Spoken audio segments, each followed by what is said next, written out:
എല്ലാവർക്കും ഇന്നത്തെ എൻ്റെ ബ്രേക്ക്ഫാസ്റ്റ് റെസിപ്പിയിലോട്ട് സ്വാഗതം. കാണുന്ന പോലെ ക്യാരറ്റ് പുട്ടാണ്. അപ്പോൾ നമ്മൾ ആദ്യം തന്നെ പുട്ടുപൊടി നനച്ച് മാറ്റി വയ്ക്കുക.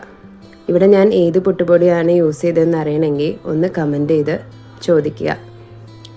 അതിനുശേഷം അതിലോട്ട് 1/4 കപ്പ് ക്യാരറ്റും 1/4 കപ്പ് ഗ്രേറ്റഡ് കോക്കനട്ടും അതുപോലെ തന്നെ 1/4 കപ്പ് പഞ്ചസാരയും ആഡ് ചെയ്യണം.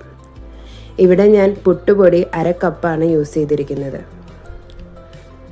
അതിനുശേഷം കട്ടകളൊന്നുമില്ലാതെ നന്നായിട്ട് മിക്സ് ചെയ്തെടുക്കുക.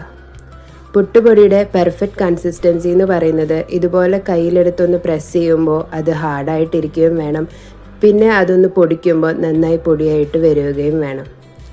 ഒരു 4 മിനിറ്റ് റെസ്റ്റ് ചെയ്യാൻ വെച്ചതിന് ശേഷം ചിരട്ടപ്പുട്ടാണോ നമ്മുടെ മോൾഡ് എടുക്കുക, അതിൽ കുറച്ച് ഗ്രേറ്റഡ് കോക്കനട്ടും കൂടി ആഡ് ചെയ്യുക. ഈ ഒരു സ്റ്റെപ്പ് തികച്ചും ഓപ്ഷണലാണ്. പുട്ടുപൊടി ഒട്ടും തരികളില്ലാതെ പ്രസ് ചെയ്യാതെ വിടർത്തി പുട്ടും കുമ്പത്തിൽ നിറയ്ക്കുക. ഒരു 5 മിനിറ്റ് സ്റ്റീമറിൽ വെച്ച് സ്റ്റീം ചെയ്തെടുക്കുക. നമ്മുടെ അടിപൊളി ക്യാരറ്റ് പുട്ട് ഇവിടെ റെഡി ആയിട്ടുണ്ട്. കണ്ടോ, നല്ല ആവി പറക്കുന്ന ക്യാരറ്റ് പുട്ട്. ബ്രേക്ക്ഫാസ്റ്റിന് ഇത് കണ്ട പിന്നെ അന്നത്തെ ദിവസം എത്ര ഹാപ്പി ആയിരിക്കും അല്ലേ? പുട്ടും പഴവും ട്രൈ ചെയ്ത് മടുത്തിരിക്കുകയാണെങ്കിൽ ഇതൊന്ന് ട്രൈ ചെയ്ത് നോക്കൂ. കുട്ടികൾക്കെല്ലാം എന്തായാലും ഇഷ്ടപ്പെടും. അപ്പോൾ അടുത്തൊരു റെസിപ്പിയായിട്ട് കാണുന്നത് വരെ tata, bye bye, see U.